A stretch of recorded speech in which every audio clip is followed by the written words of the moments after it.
ভোলার চরফ্যাশনে তারাবি নামাজ পড়তে আসা এক শিশু শিকার হয়েছে। গেল শুক্রবার রাতে উপজেলার খাসমহল জামে মসজিদের ৩য় তলায় এই ঘটনাটি ঘটে। আহত শিশুটি বর্তমানে ভোলা সদর হাসপাতালে চিকিৎসাধীন রয়েছেন।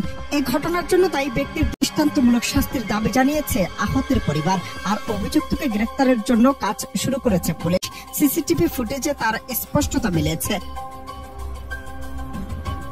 সিসিটিভির ফুটেজে দেখা যায়, গেল শুক্রবার তারাবির নামাজের সময় ঠিক 7:23 মাঝ বয়সী এক ব্যক্তি 10 বছর বয়সী এক শিশুকে নিয়ে চরফ্যাশন খাসমহল জামে মসজিদের সামনে ঘোরাফেরা করছে। 7:29 সময় শিশুটি সহ পাঞ্জাবি টুপি পরা ওই মুসল্লি মসজিদের ভিতরে ঢুকছেন। এরপর পরেই শিশুটি মসজিদের 3য় তলায় নিয়ে যায়।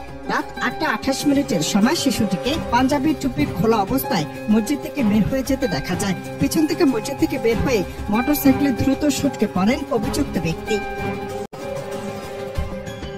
নির্যাতনের শিকার শিশুর পরিবার জানিয়েছে, শুক্রবার রাতে তারাবি নামাজ পড়তে আলিয়া মাদ্রাসা মসজিদে গেলে সেখানে তার সঙ্গী মামাতো ভাইকে খুঁজে না পেয়ে বেরিয়ে আসার পথে পাঞ্জাবি টুপি পরা এক ব্যক্তি তাকে ঘুরানোর প্রলোভন দেখিয়ে মোটরসাইকেলে তোলে। মাদ্রাসার মাঠ ও হেলিপ্যাড এলাকায় ঘুরানো শেষে কৌশলে শিশুটিকে খাসমহল জামে মসজিদের 3য় তলায় নিয়ে পরে ওই মসজিদে তারাবি নামাজ পড়তে আসা অন্য শিশুরা বিষয়টি দেখতে পেলে দ্রুত স্থান ত্যাগ করেন অভিযুক্ত ব্যক্তি।